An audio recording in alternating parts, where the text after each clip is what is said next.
Muy bien, pasamos a la parte académica, la doctrina científica de tamizaje cáncer de colon, con la doctora Melissa Villafuerte, con pruebas no invasivas para el cáncer colorectal, el doctor Víctor Parra, con recomendaciones para el tamizaje de cáncer colorectal, y dejamos al doctor Guillermo Toya, que va a ser el moderador de esta parte científica.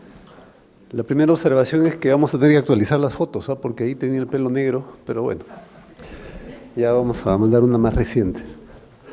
Bueno, aquí estamos. En realidad sabemos que el cáncer colorectal pues en nuestro medio está incrementándose cada vez más, ¿no? Al año tenemos en el Perú cerca de 5.000 casos nuevos y un poco más de 2.500 fallecidos por año, ¿no? Entonces ya está desplazando lentamente, pero inexorablemente, al cáncer gástrico, ¿no? Y eso tiene mucho que ver con nuestra forma de alimentarnos actualmente y todas las cosas en las cuales estamos inmersos, pegados a lo que es, entre comillas, el primer mundo. Así que, ¿qué vamos a hacer al respecto? En primer lugar, la doctora Melissa Villafuerte nos va a hablar sobre pruebas no invasivas y luego el doctor Víctor Parra nos va a dar una estrategia global aplicable al Perú para lo que vendría a ser el tamizaje de cáncer colorectal y obviamente con el aporte de todos ustedes para tener un derrotero a seguir. Doctora Melissa, por favor. La doctora Melissa trabaja en el Hospital Menara, ha tenido una rotación en Japón, ¿no? Y tiene mucho que aportar en nuestra experiencia, en su experiencia y en lo que son las pruebas no invasivas. Adelante.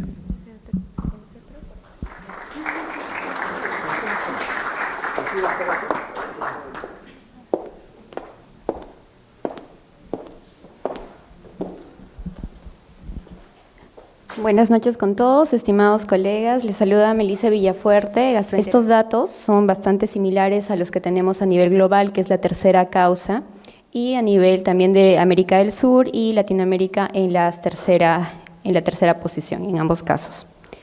Entonces, nosotros sabemos que el futuro, en realidad, con el aumento de la expectativa de vida, el aumento de la frecuencia de enfermedades crónicas, de pronto cambios en el estilo de vida han hecho que la expectativa para la incidencia de cáncer a nivel global aumente y con ello la mortalidad de cáncer.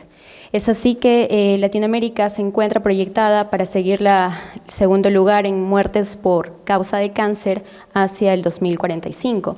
Y dentro de estos, el cáncer de colon está entre los primeros puestos, incluyendo nuestro país, en el cual vamos a denotar en los próximos años un aumento en incidencia, pero también un aumento en mortalidad, tanto en hombres como en mujeres.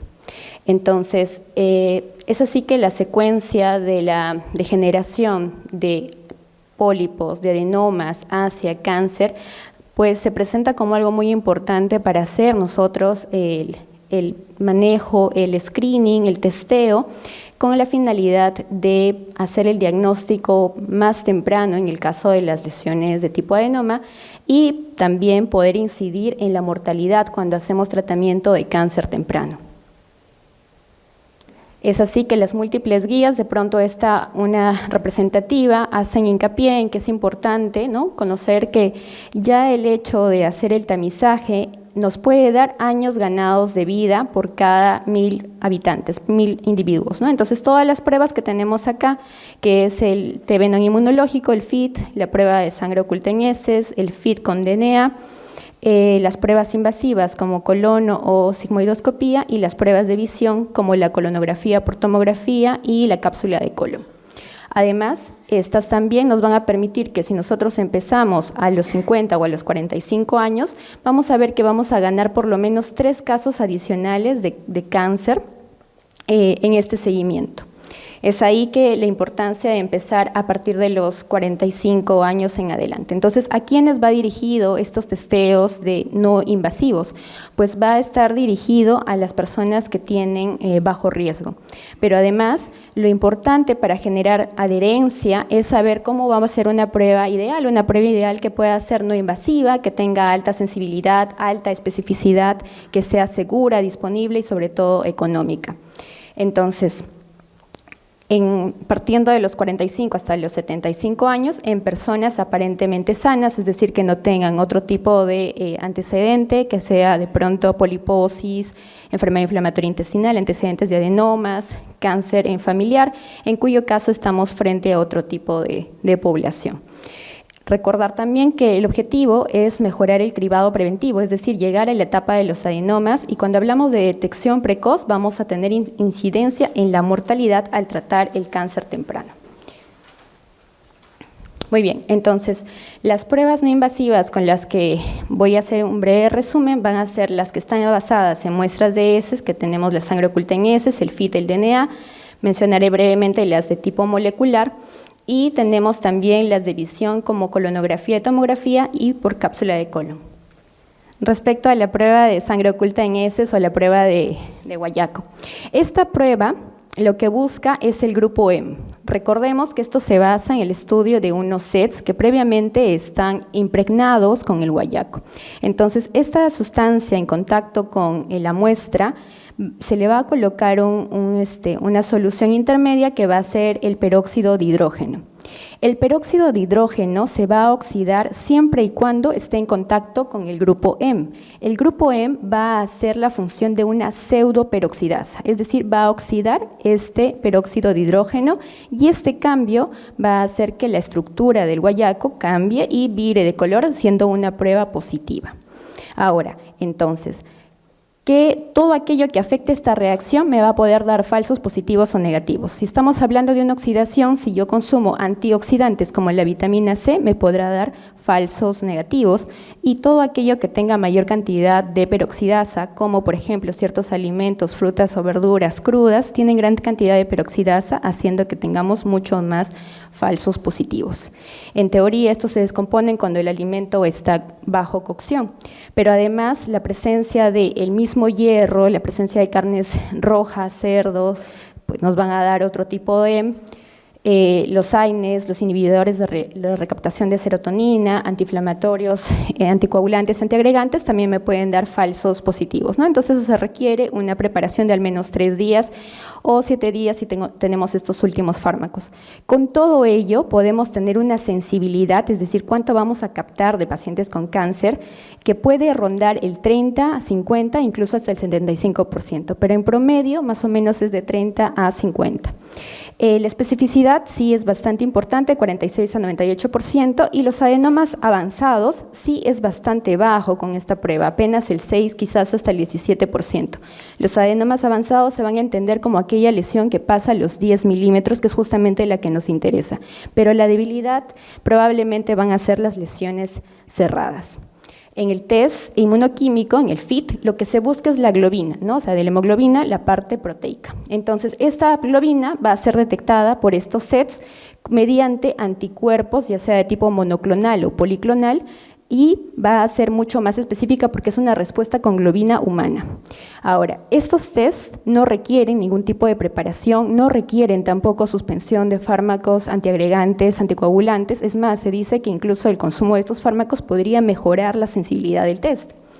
De tal manera que estos, cuando están con un umbral ya decidido, ya prefabricado, se les dice pruebas cualitativas, pero cuando uno puede hacer el dosaje y ver cuánto del umbral le pone, se les denomina pruebas cuantitativas. Esto va a hacer que se modifique un poco los resultados de sensibilidad y especificidad para cáncer colorectal. Fíjense, la sensibilidad aumenta significativamente comparado con la sangre oculta en heces, con una sensibilidad comparable, pero los adenomas avanzados también se mantienen más elevados, pero aún sigue siendo bajo, 23%. Entonces, esto acá, la reacción que se busca es antígeno-anticuerpo, y las pruebas en general pueden tener diferentes umbrales. Una de las, digamos, de los umbrales más comunes encontrados son estos, ¿no? 20 microgramos hemoglobina gramo. Cuando nosotros comparamos, vamos a ver que la sensibilidad va a ser menor respecto a la prueba oculta de sangre en heces. Ahora tenemos también el FIT, que va a ser mucho mejor, pero una característica del FIT es que la sensibilidad y la especificidad pueden variar en cuanto nosotros cambiamos el corte. Si lo hacemos cada vez más pequeño, pues se va a hacer más sensible, pero si aumentamos el corte, se va a hacer mucho más específica. De tal manera que también nos interesa el valor predictivo de las pruebas, o sea, de cuántos yo hago los tests, realmente voy voy a encontrar un cáncer. Y estas pruebas pueden variar desde el 1% para sangre oculta hasta el 5% en promedio, ¿no? Hay series que pueden hablar un poquito más, pero en promedio es 5%. Necesitamos por lo menos 3 muestras para esta prueba y una muestra es suficiente para el FIT. No requiere preparación a diferencia de la sangre oculta en heces y esta puede tener la capacidad de ser cualitativa. ¿Por qué nos interesa o por qué hablamos de que si una prueba es cualitativa o cuantitativa? Porque nos va a permitir hacer más sensible o menos sensible la prueba, de tal manera que yo voy a necesitar hacer mayor número de colonoscopías. O sea, si yo tengo mayor población que me salga positiva la prueba, así yo la hago mucho más específica, requeriré un menor número de pruebas. Entonces, esto sirve para las poblaciones en las cuales yo voy a incidir, de pronto poblaciones que necesito que sea mucho más sensible o que sea más específica, ¿no? Entonces, estas comparaciones de un test cualitativo o cuantitativo ya se han visto en varios estudios. De pronto esta de acá, que es un estudio chino en el cual comentaron, ¿no?, una cualitativa con una prueba cuantitativa, cuáles son las diferencias importantes o significativas. Se vio en general que cuando se hizo el análisis estadístico, las pruebas cualitativas pueden tener una mayor sensibilidad en la detección de cáncer asociado, cáncer avanzado, adenoma avanzado, de pruebas de pronto que no son adenomas, lesiones no adenomas, a diferencia de las pruebas cuantitativas. Sin embargo, el valor predictivo positivo y el valor predictivo negativo fueron comparables, el valor predictivo negativo, pero el positivo sí fue mucho mayor, fue mejor con la prueba cuantitativa. En este otro estudio, porque siempre se habla ahora del corte, son varios de los puntos que se compara, se ve pues, ¿no?, que por ejemplo en este estudio danés, cuando participaron alrededor de 530.000 pacientes, en los cuales se dividieron los que tuvieron, por ejemplo, acá el corte que usaron fue menos de 100 miligramos por hemoglobina litro, y tuvieron este valor, ¿no? Todos aquellos que salieron positivos sí definitivamente tienen que entrar a una prueba de imagen, colonoscopía o cápsula de colon, ¿no? Entonces, lo importante de acá es ver, ¿no?, que cada vez que el corte se va haciendo más grande, pues la sensibilidad va disminuyendo, pero también eso va a implicar que yo pierda mayor número de casos. Entonces se pueden perder casos de cánceres mientras el corte se va haciendo más grande. Entonces, este estudio lo que sugiere es que de pronto que cuando nosotros hacemos un corte en 24, un corte en 45, el número de colonoscopías para encontrar un caso puede ser todavía requerir 24 colonoscopías para yo encontrar un caso relacionado positivo, realmente por la prueba. Entonces, mientras yo voy haciendo el aumento en el corte, voy a necesitar mayor número de procedimientos. Esto es el seguimiento que se propone, que después de que en este estudio doble ciego multicéntrico en Inglaterra, que englobó 9.800 pacientes, igual, ¿no?, el corte fue aumentando, pero también la positividad también fue disminuyendo. ¿Por qué? Porque se hace más sensible, más específica la prueba, ¿no? Va disminuyendo sensibilidad, pero voy aumentando especificidad y también voy mejorando el valor predictivo positivo, es decir, cuáles realmente sí tuvieron. Este estudio lo importante es que detecta qué fue de todos los pacientes que fueron positivos, pero no tuvieron adenomas ni cánceres. Las otras causas fueron enfermedad diverticular, enfermedad perianal, enfermedad inflamatoria intestinal o angiodisplasias. ¿Cuál es otra característica del FIT? Es que es una prueba bastante factible, es fácil de generar adherencia. Es mucho más fácil que un paciente haga un FIT, como lo demostró este estudio de screening en Latinoamérica, a que haga la preparación de sangre oculta en heces con toda la preparación que requiere, o de pronto también la colonoscopía. Y también hay estudios que hablan sobre el costo, ¿no?, el costo-efectividad. En general, podemos decir que en este metaanálisis, después de 19 pacientes, la sensibilidad total fue de 0.79, una buena especificidad, pero con una precisión diagnóstica también importante. Y otra cosa que se encontró es que una prueba es suficiente para el diagnóstico. O sea, cuando nosotros tenemos un FIT positivo, el siguiente paso no es hacer otro FIT, sino hacer la colonoscopía. Si nosotros tuviéramos varios FITs, de pronto 2, se podría mejorar la tasa de detección de adenoma avanzado, pero no necesariamente eso se ha visto en todos los estudios. Otro test que tenemos es el test de DNA. En este caso, parte del concepto de que los adenomas o las lesiones van desprendiendo lesiones o células, digamos, tumorales, y estas ya tienen el DNA alterado, no tienen alteraciones de Kras, metilación, alteraciones proteicas, etc. Entonces, estas células, como tienen un desprendimiento constante, facilitan que esta prueba tenga una mayor sensibilidad comparadas a las anteriores. Sin embargo, la debilidad de estas pruebas va a ser la lesión frente a cerradas, ¿no? Entonces, por eso esta prueba tiene una variante. Vale mencionar que los test de DNA generalmente vienen, no solamente es la reacción del DNA, sino también viene con el FIT, o sea, son DNA más FIT. Con ello, pues fíjense, la sensibilidad es mucho mayor y para adenomas avanzados, 43%. Ahora, cuando se considera estas alteraciones que pueden tener los cerrados, que son las alteraciones de tipo Kras, alteraciones metilador, etcétera, entonces con ello sí se mejora significativamente a 42, pero ya incluyendo los adenomas cerrados. Entonces, de pronto, este mtDNA va a ser la prueba más sensible que hay a día de hoy para todas este tipo de lesiones, ¿no? Bueno, para los lugares que disponen de ello. Para conocimiento nada más tenemos una variante que es el FIT-RNA, que lo que busca justamente son las variantes de este RNA que lo hacen mucho más sensible, que también ya está demostrado su uso en pacientes mayores de 45 años, y también tiene una sensibilidad comparable, incluso más alta que el mtDNA. Las pruebas basadas en el microbioma, bueno, a partir de la observación que estas personas que tienen adenomas, que tienen cánceres colorectales, también pueden tener una variación en el microbioma. De pronto se encontró que pacientes que tenían cáncer colorectal tenían más frecuencia de esta bacteria, Fusobacterium nucleatum, y los adenomas, el Clostridium.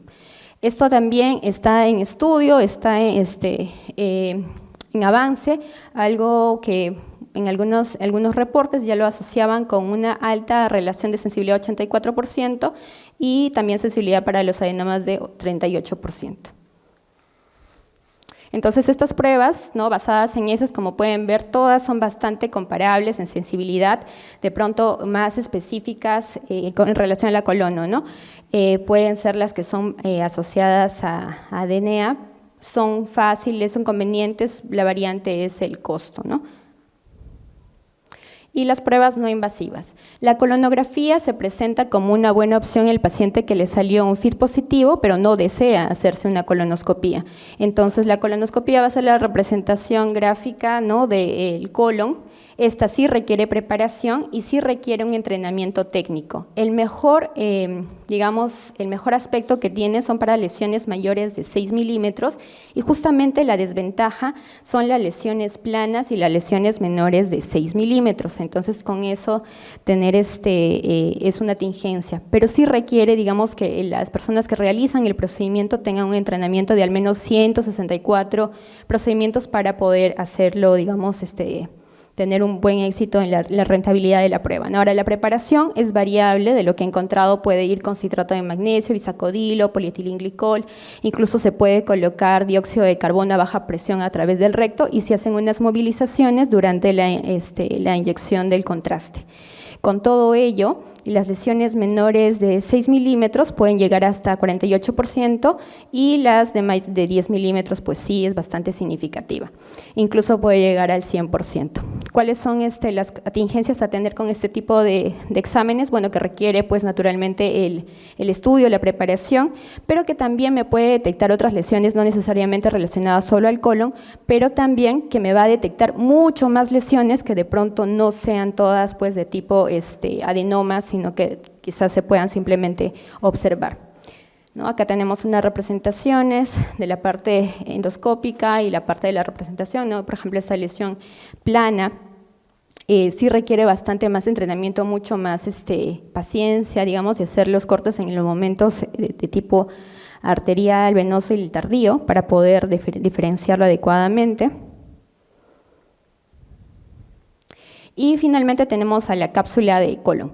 La cápsula de colon requiere preparación, puede detectar lesiones avanzadas de todo tipo, particularmente las de más de 10 milímetros, y se considera mínimamente invasivo porque va a definitivamente ingresar la cápsula. Cuando se hace una comparación, cuando se ha hecho una comparación entre cápsula y colon por tomografía, pues ambas detectaron lesiones de todo tipo, ¿no? Lesiones de tipo cáncer y de tipo neoplasias, pero también disminuye la posibilidad mucho más marcada en la tomografía de descartar otro tipo de lesiones, ¿no? Que sí lo podemos ver todavía más marcado en la cápsula de colon, que eso es justamente lo más significativo, ¿no? Y tenemos también las otras lesiones que cuando comparamos en frecuencia, ¿no? Y con la tomografía, todas las lesiones o la mayoría de las lesiones fueron encontradas y diagnosticadas apropiadamente, al menos por la cápsula, y fueron disminuyendo también, mientras más planas, más pequeñas, por la tomografía. La diferencia, pues, el costo. Entonces, en todas estas pruebas que le he comentado, sí es importante siempre tener en consideración que si necesitamos hacer colonoscopías, o sea, cuando se inician tamizajes, pues hay que tener en cuenta que lo que se busca es una participación amplia de la población que complete en la tasa de colonoscopía post a un FIT positivo más del 80%. Y, naturalmente, colonoscopías de alta calidad, ¿no? Entonces, como conclusiones, podemos obtener que las pruebas no invasivas son convenientes, rápidas, no invasivas, la mayoría pues no requiere mayor preparación, salvo la prueba de sangre oculta en heces. La colonografía es una buena opción electiva para los que no desean colonoscopía, y el mayor rendimiento es cuando son lesiones mayores de 6 milímetros. La cápsula también puede detectar lesiones de cualquier tamaño, y sí o sí resultados positivos nos van a llevar a la necesidad de una colonoscopía. Muchas gracias.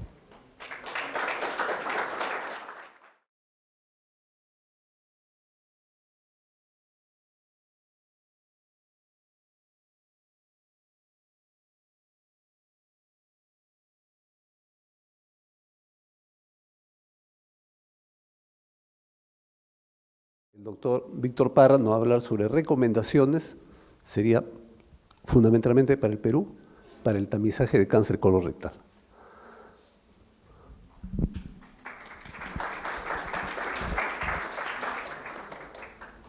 Bueno, hablaremos de algunas recomendaciones para lo que es el tamizaje del cáncer colorectal.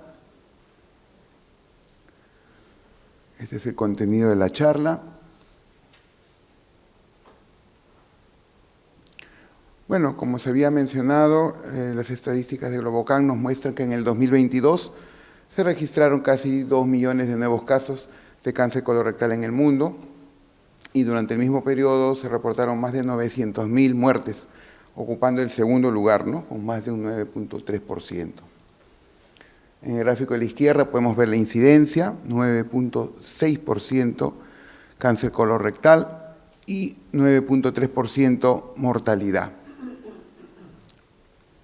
En el Perú se reportaron más de 4.000 nuevos casos, con una mortalidad que representó el 7% de las muertes por cáncer en el mismo periodo. Ocupa el cuarto lugar en incidencia después de próstata, mama, estómago, con 6.8%, y el cuarto lugar también en mortalidad, con 7%. Bueno, el tamizaje viene a ser el proceso de detección, en este caso del cáncer colorectal, en etapas tempranas, así como la detección de las lesiones preneoplásicas, ¿no? Tanto los adenomas como las lesiones aserradas, en personas asintomáticas sin antecedente de cáncer o de lesiones preneoplásicas. ¿Cuáles son las lesiones preneoplásicas? Bueno, sabemos de hace muchos años la presencia de los adenomas convencionales, y en cuanto a las lesiones cerradas de más reciente conocimiento, sabemos pues que las lesiones cerradas sésiles y los adenomas cerrados tradicionales son las lesiones con potencial de transformación maligna. Sin embargo, tenemos que hablar del concepto de adenomas avanzados y de lesiones cerradas avanzadas, porque son las que tienen mayor riesgo de progresión a neoplasia, ¿no? En ese contexto, los adenomas avanzados, como sabemos, son aquellos adenomas con tamaño mayor a 10 milímetros o que tengan componente velloso o displasia de alto grado. En el caso de las lesiones cerradas, nos estamos refiriendo a las lesiones cerradas avanzadas, aquellas lesiones cerradas sésiles o adenomas cerrados tradicionales mayores de 10 milímetros, o las lesiones cerradas sésiles con displasia citológica. Los pólipos hiperplásicos, como sabemos, no tienen potencial de transformación maligna. Bueno, ya la doctora Melissa nos había adelantado algo sobre el tema de a quiénes evaluar, ¿no? En el pasado, el punto de corte para iniciar el tamizaje era 50 años, y en los últimos años, pues las guías, en base a la evidencia creciente, ¿no?, la mayor tasa de pacientes menores de 50 años con detección de cáncer colorectal, pues han bajado la recomendación y el punto de corte actualmente es 45 años, según la mayoría de las guías, ¿no? Sin embargo, en el año 2023, el American College of Physicians saca su guía en la cual se contrapone con las anteriores y sigue recomendando que el despistaje en población promedio sea a partir de los 50 años. Se ha mencionado, pues, que se han hecho estudios para evaluar justamente si era o no beneficioso, costo efectivo, reducir la edad para iniciar el tamizaje.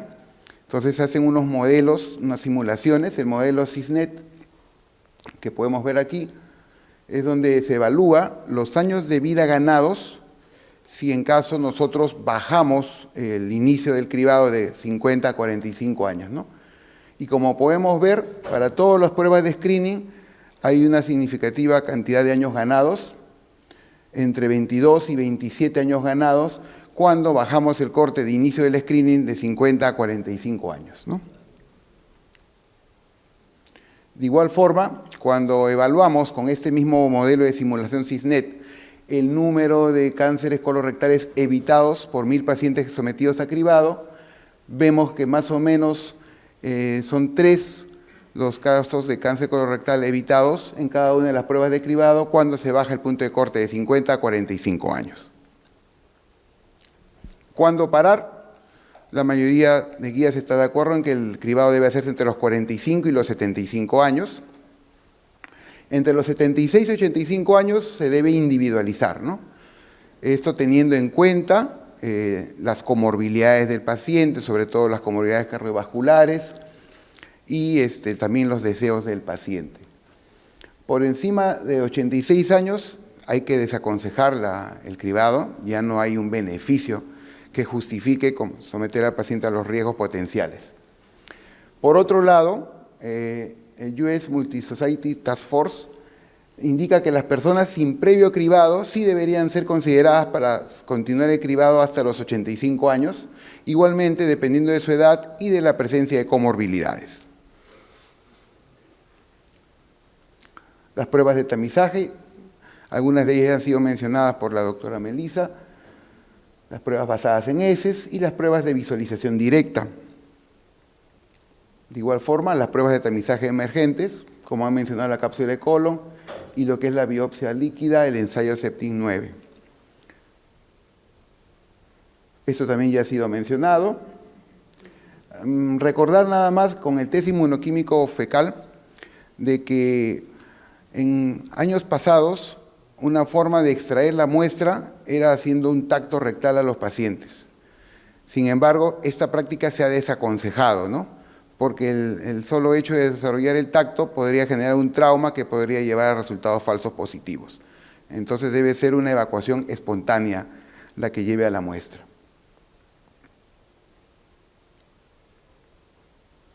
Bueno, esto también ya ha sido mencionado, la colonoscopía virtual y la cápsula de colon. En el caso de la sigmoidoscopía, la recomendación cuando se lleva a cabo para el cribado es hacerla cada 5 años. La sensibilidad para el cáncer de colorectal distal está entre un 95% y la especificidad puede alcanzar el 87%. El riesgo de sangrado se calcula en 0.5 por 10.000 y el riesgo de perforación 0.2 por 10.000, valores inferiores a los que se van a ver con la colonoscopía. Y se ha visto que las mujeres, sobre todo las mujeres mayores, presentan menos beneficio en la reducción tanto de la incidencia como de la mortalidad por cáncer colorectal. Esto porque este subgrupo de población suele tener mayores lesiones en el colon derecho, que obviamente no es evaluado por la sigmoidoscopía. La colonoscopía debe realizarse cada 10 años, aunque ya hay algunas voces que pretenden prolongar ese intervalo de protección, como vamos a ver. Sensibilidad para cáncer colorectal 95%, especificidad que llega al 86%. Para adenomas mayores a 10 milímetros, la sensibilidad llega al 95%, con una especificidad de hasta 89%. Riesgo de perforación, 4 por 10.000, riesgo de sangrado, 8 por 10.000, esto relacionado a las polipectomías que se pueden desarrollar durante el procedimiento, ¿no? Y el principal problema que tenemos con la colonoscopía es que es operador dependiente, ¿no? Ya el doctor Otoya había mencionado, las colonoscopías de screening, de cribado, deben ser colonoscopías de alta calidad, y es probable que no todos los endoscopistas estén en capacidad y en condiciones de poder realizar una colonoscopía de cribado siguiendo los estándares. En esta tabla podemos ver los efectos del screening de cáncer colorectal en la incidencia y mortalidad de esta condición. Y podemos ver, pues, que según los estudios randomizados controlados que existen en la literatura, el test de sangre oculta en heces tiene una reducción en la incidencia de cáncer colorectal de hasta 20% como cribado, la sigmoidoscopía flexible 21%, y la colonoscopía, en el único estudio randomizado controlado que existe, tiene una reducción de la incidencia de cáncer colorectal de hasta 31%. Y en lo que respecta a la reducción en la mortalidad, cuando se someten a screening los pacientes, con el test de sangre oculta en heces puede llegar al 33% de reducción de mortalidad, en la sigmoidoscopía a 20%, y en el caso de la colonoscopía, en el análisis por protocolo, la reducción de mortalidad puede alcanzar el 50%. Y justamente este es el estudio randomizado controlado que evaluó los efectos de la colonoscopía de screening en el riesgo de cáncer colorectal y las muertes relacionadas. Acá en el gráfico de la izquierda podemos ver justamente el análisis de intención a tratar, cómo hay una reducción del 18% en la incidencia de cáncer colorectal cuando se somete al paciente a una colonoscopía de cribado versus aquellos pacientes con el cuidado usual. Y en el análisis por protocolo llega hasta 31% la reducción en la incidencia cuando se someten a colonoscopía de screening. Igualmente, evaluando mortalidad, en el análisis por protocolo, la reducción de mortalidad puede alcanzar el 50% en los pacientes que se someten a colonoscopía de screening versus aquellos con el cuidado convencional. Y bueno, a esto iba, ¿no? Hay estudios que parecen demostrar de que la colonoscopía con hallazgos negativos podría ser protectora por más de 10 años, ¿no? En este estudio de corte prospectivo llevado a cabo en Suecia entre 1990 y el 2016, se examinaron 10 años de riesgo acumulado de cáncer colorectal, tanto incidencia como mortalidad. El grupo poblacional de 45 a 69 años, más de 110.000 personas con colonoscopía negativa se compararon contra 1.9 millones de pacientes sin colonoscopía. Y se puede ver que la incidencia se mantuvo por debajo de los pacientes con el cuidado usual hasta por 15 años. Y lo mismo ocurrió cuando se evaluó la mortalidad, ¿no? La mortalidad de los pacientes sometidos a colonoscopía de cribado hasta los 15 años posteriores al procedimiento fue más baja que aquellos pacientes que se sometieron al cuidado usual. Es posible que en el futuro ya, con mayores estudios y evidencias, las nuevas guías recojan esta información y se prolonguen los intervalos de colonoscopía de seguimiento cuando la anterior no tuvo hallazgos significativos. Ahora bien, este año van a salir ya los nuevos indicadores de calidad, los nuevos valores meta, digamos, de calidad en colonoscopía. En primer lugar, la tasa de detección de adenomas se va a evaluar en pacientes mayores de 45 años por todas las indicaciones, ¿no? Colonoscopía de diagnóstico, de cribado y de seguimiento, no solamente de cribado como era anteriormente. Y se van a excluir en este grupo aquellos pacientes que tengan test de heces anormales, como el FIT positivo, por ejemplo. El nuevo valor meta será de 35%, la tasa de detección de adenomas. más de 40% en el caso de los varones, más de 30% en el caso de las mujeres. Y aquellos pacientes que tengan una prueba de sangre oculta positivo, esos pacientes, las colonoscopías que se practiquen, el ADR debería alcanzar por encima del 50%, ¿no? Son valores más reales, en realidad, habida cuenta pues, de las altas tasas de detección de adenomas que se pueden ver en los diferentes centros, ¿no? Donde se practica colonoscopía de calidad, con una adecuada técnica, distendiendo adecuadamente el colon, lavando apropiadamente los restos de heces, mirando detrás de los pliegues y tomándose el tiempo adecuado para la evaluación, ¿no? En lo que es el tiempo de retirada, también se propugna que ya los 6 minutos se han quedado cortos, ¿no? Y se habla de 8 a 9 minutos que se requieren para la valoración adecuada de la mucosa del colon. En lo que respecta a la tasa de detección de lesiones cerradas sésiles, el valor meta estará por encima del 6%, ¿no? Bueno, en el Perú, en el año 2012, hay este decreto supremo que declara de interés nacional la atención integral del cáncer. Aparece lo que se llama el Plan Esperanza, ¿no? El Plan Nacional para la Atención Integral de Cáncer y el Mejoramiento del Acceso a los Servicios Oncológicos en el Perú. Acá tenemos unos datos de cobertura de tamizaje de cáncer en el Perú, del MINSA, del año 2019, y fíjense que en el caso del cáncer colorectal, el tamizaje con sangre oculta en heces, llevado a cabo en pacientes de 50 a 75 años, solamente tenía una cobertura de 5.8%, ¿no? Muy diferente al examen clínico de mamas o al Papa Nicolau. Entonces, se crearon, o mejor dicho, en base a los mayores casos registrados y la mayor mortalidad registrada, se tomaron algunas regiones del país con el objetivo de hacer el tamizaje de cáncer colorectal en dichas zonas. Y se priorizaron estas 5 regiones: Lima Metropolitana, La Libertad, Arequipa, Lambayeque y Cajamarca, en base a sus números de casos y a sus tasas de mortalidad. Y finalmente, en este año ha salido la guía de práctica clínica para el tamizaje de cáncer colorectal en el primer nivel de atención. Esta guía ha contado con 3 reconocidas gastroenterólogas, la doctora Franco, la doctora Gallegos y la doctora Jamie Ramos, y es un esfuerzo importante, interesante, con el objetivo de poder propulsar el tamizaje de cáncer colorectal y disminuir su incidencia y mortalidad en nuestro país. En adultos de 45 a 75 años, nos dice esta guía, se debe evaluar el riesgo de desarrollar cáncer colorectal a 15 años mediante la calculadora Q-Cáncer, ¿no? La calculadora Q-Cáncer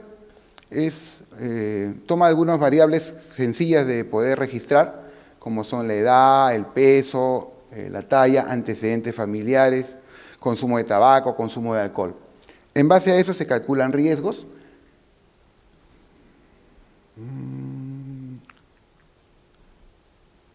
Si el riesgo es menor de 3%, se debe individualizar y, tomando en cuenta los riesgos potenciales del paciente, decidir si se le da o no el tamizaje. Si por el contrario, con la calculadora sale un riesgo mayor a 3%, en ese caso sí se le debe ofrecer directamente el tamizaje al paciente. Es lo que nos recomienda esta guía. Pruebas a usar: colonoscopía, simoidoscopía, sangre oculta en heces y el FIT. De hecho, bueno, actualmente se está haciendo el tamizaje en las 5 regiones que les he mencionado con el FIT, ¿no? Acá, bueno, traje a colación una circular de marzo del 2022 que nos ha llegado a toda la DIRIS Lima Este, y actualmente el tamizaje se está realizando en la población de 50 a 70 años. Esperemos que cada vez haya mayores recursos destinados, se vayan ampliando las regiones en las cuales se va aplicando el tamizaje para poder tener resultados positivos en la salud de nuestra población.